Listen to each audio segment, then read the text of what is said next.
Hey guys, Cam here from Pocket-lint, and earlier today Huawei took the wraps off its latest series of P series phones, specifically the P40 series. So I thought I'd unbox it for you, show you a brief hands-on of the device and show you how you can set it up and actually keep most of the apps from your old Android phone despite the lack of Google Play services. There are some caveats to that, of course, but it is doable if you really want to do it. Now, it's not unusual for Huawei to ship phones in quite minimally designed plain white boxes, and that's exactly what it has done here. Once the lid is lifted, it's the phone you get to first, but as always, we'll come to that later.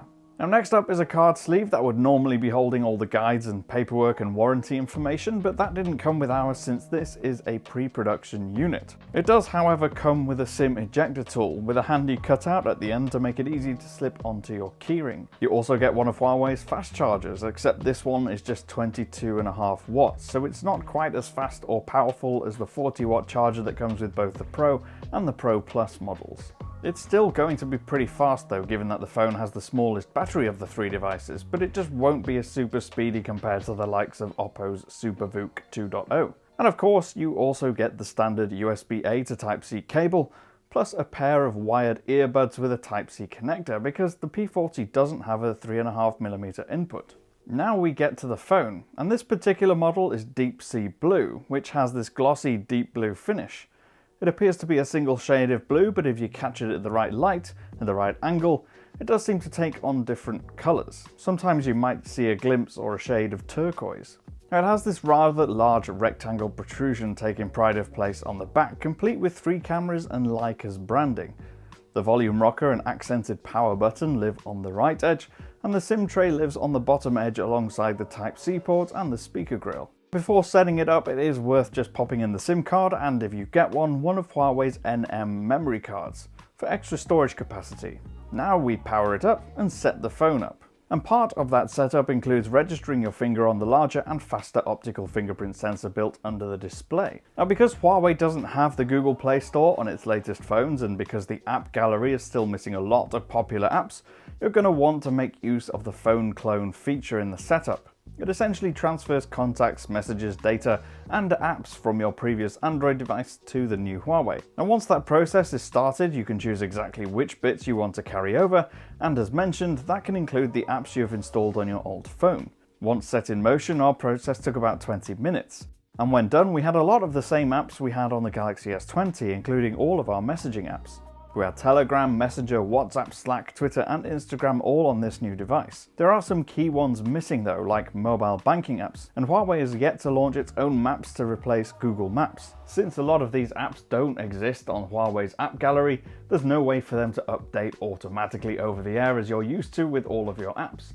And that could leave you vulnerable to security changes and updates that are required to patch up those holes. Now, turning our attention to the phone, and it features a flat OLED screen measuring 6.1 inches across and has a 1080 by 2340 resolution. So it's pretty sharp and seems vibrant on first looks. It's not as impressive as the P40 Pro screen though, but it's plenty good enough. It does have this rather large pill-shaped cutout in it for those dual selfie cameras on the front though, and that's kind of hard to ignore. Inside, you'll find a Kirin 990 processor, which is Huawei's latest chip, plus a 3800 mAh battery and 8GB of RAM. It's got 5G support as standard too, so it should be speedy, smooth and fast in all departments, except maybe screen frame rates. It maxes out at 60Hz, which you probably won't notice all that much, unless you're a keen gamer who looks for these things. Now, the camera makeup on the back includes the 50 megapixel 1/1.28 inch sensor in the primary camera, and that's one of the largest sensors ever used on a smartphone, and that should mean a lot more light captured and better overall quality in terms of color and detail and less noise. You also get a 3x telephoto lens and a 16 megapixel ultra-wide camera.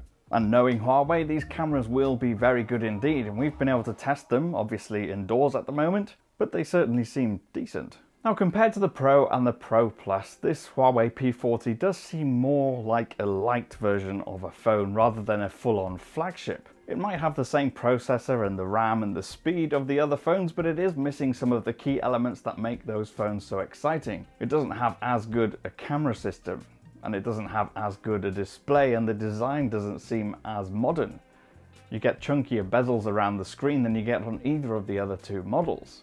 And given the fact that it's lacking Google's Play services and the app gallery isn't quite strong enough yet, it's a hard device to recommend, even if the hardware seems very capable. I've been Cam, I'm at Cam Bunton on Twitter, you can follow me on there.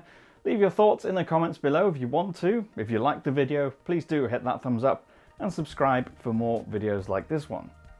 I'll see you again in the next one.